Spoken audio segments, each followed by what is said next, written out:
Welcome to Celebrating Act Two. Celebrating Act Two is the user manual for the second half of your life. Today we're back with my business partner Art Kirsch of Celebrating Act Two, and of course the great Manny Pacheco of Forgotten Hollywood, Forgotten History. Forgotten history. That's right. So that's right. We meet so many times. We feel like partners. And speaking of partners, I feel like I'm back in the saddle again. So take it away, John. You have touched on my favorite genre of films, the Singing Cowboys. Yeah. And Manny, I don't know why Singing Cowboy movies ever ended. Why did they stop whenever they stopped? 1950s? Well, first, let me just say, I guess I'm one of your saddle tramps here. So, Singing You're Cowboys. the sidekick. Yeah, the sidekick. Just call me Gabby Pacheco. Yeah. There you go. And I like to gab about great films. And Singing Cowboys, of course, was a genre that was extraordinarily popular, but it was at odds with the very serious filmmaker, because cowboy movies that featured cowboy singers like Gene Autry and Roy Rogers, they were popular with the kids. Kids loved those cowboy movies and those Singing Cowboys. And John Ford and John Wayne and Howard Hawks and Gary Cooper, they wanted to make serious films about country themes. So Stagecoach didn't have a singing cowboy, and neither did any of the great movies that featured Gary Cooper. So yeah, the Singing Cowboy movies were really, really popular, but they were popular with a certain demographic, and that demographic were the kids. They loved them. You know what's interesting is you're probably absolutely right, because today those kids are our age, and that's who remembers them. Right. Not that I don't love Stagecoach and all the John Wayne movies and all the great Howard Hawks movies and all the great serious westerns, but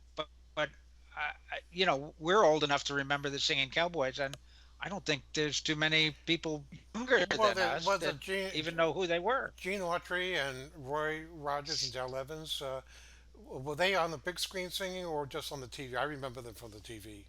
Well, no, they started in the big screen. Especially Roy Rogers had a very prolific film career, as a matter of fact. And Gene Autry was great with those little serials that he made, a series of B movies. And in fact, you can even see them today on the Westerns channel. I think they have days devoted to Gene Autry. He made so many films. So they ended up on television, but they ended up on television as reruns. But there were some real prolific crooners of the sagebrush era. Tex Ritter was another one that comes to mind. Tex Ritter, actually, his song "Do Not Forsake Me, Oh My Darling," which was featured in High Noon, won an Academy Award for Best Song, and that was a very popular tune. But boy, it's got all of the feel of the prairie, without a doubt. Well, Tex Ritter was a member of the, I think I could get this wrong, the Nashville Songwriters Hall of Fame.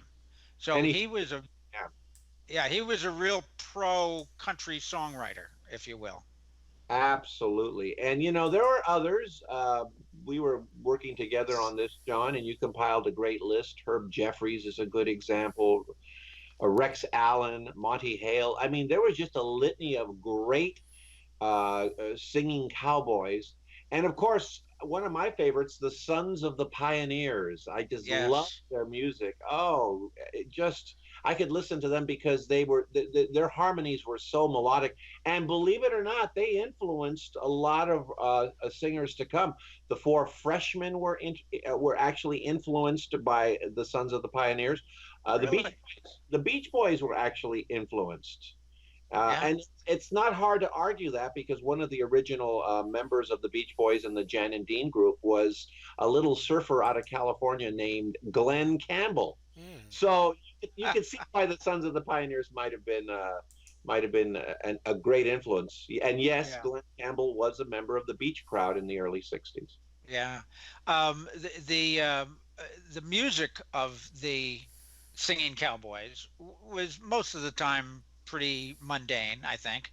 But there were a number, as you mentioned, out Rex Allen wrote "Do Not Forsake Me, Oh My Darling."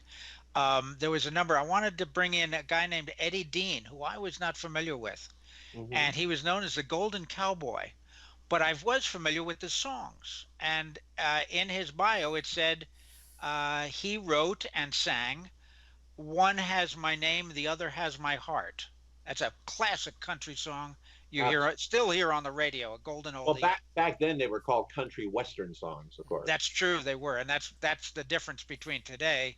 They're country songs. There Right. is no western song category anymore. No, no. But Eddie Dean also wrote and recorded "Hillbilly Heaven," which is Right. a again a classic country music song. So um, I've never seen any of his films, country his cowboy singing films, but he was apparently a pretty big star. And I wanted to get back to Herb Jeffries, who most people will never or have never heard of. I saw, oh boy, many years ago, 10 years ago or more, a video concert with, or maybe it was on a CD, Martin Michael Murphy. Michael Hmm. Martin Murphy. He's a kind of a country western singer whose big hit was I think it was uh, Wildfire. Wildfire, came down from the hills, Wildfire. So he had as a guest on this album, he had Herb Jeffries, who I had never heard of. Herb Jeffries at that time was, I don't know, 75, 85 years old and had a wonderful baritone voice. And Herb Jeffries was known as, in the movies of the 30s, all black cinema. You know, at that time, you didn't see any black people in movies unless they were servants. But there Right. was a whole genre of all black cast movies, all Race movies. Yes. Mm. Negro race movies, and some of them were just wonderful. Anyway, Herb Jeffries was I think he was known as the Bronze Cowboy, Right. and Right. he Right. and he was a singing cowboy. So Absolutely. on this album with Michael Martin Murphy, he sang a couple of his original Western songs, and he also sang some jazz. So Right. just Right. wonderful, I wonderful voice, wonderful actor. I also want to mention Bob Wills, the Texas Playboys. They would make an appearance or two in a film, and of course Yep. Frankie Lane. And Frankie Lane actually sang the theme to Blazing Saddles. Now, we think of Blazing Saddles as this raucous comedy, but quite frankly, if you listen to the tune, Frankie Lane took the tune very seriously and sang it as if it were introducing a very serious western. Did a great job with that. And Yeah. if I might add, who can forget the wonderful dance routine in front of the Sons of the Pioneers of Stan Laurel and Oliver Hardy in 1937 in Way Out West? It is an iconic moment in film. It is about as good as it gets for the duo, and they were remarkable. And the song that they were dancing to was "On the Trail of the Lonesome Pine." Yes. So yeah, I think that the singing cowboy and that genre has gone away, but really it should never be forgotten. Yeah. Amen. Amen. And I'm going to go out now and watch some old singing cowboy films because I just love them. The good guys always wore white hats, and the bad guys never sang a song. It's true. You're right about that. But yeah, it's a good idea. You're hunkered down. Let's go watch a singing cowboy movie. I know that's going to put a song in Art's heart. And if people want a list of singing cowboy movies, okay, they probably can't go to your website where you have these amazing archives, can they? But they can go to Yeah. your website for other things. And where would that be, Manny? ForgottenHollywood.com, over 2,100 blogs written over 10 years. And of course, if you are interested in my Forgotten Hollywood book series, you can find it on Amazon, all three books. And I invite you to turn a page or two. But they probably in your, I guess, inadequate archive of hundreds and hundreds and hundreds of articles, there's not one on singing cowboys, is there?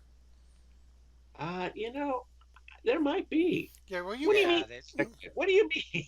so you should I'll update. bet you there is. I bet you should write a whole series right now because I want you back, but John is feeling very low. Lonesome. Yes. Listen, I think it's time to say goodbye. And Yeah. Manny, we'll end with this. Thank you for helping us celebrate our Act Two.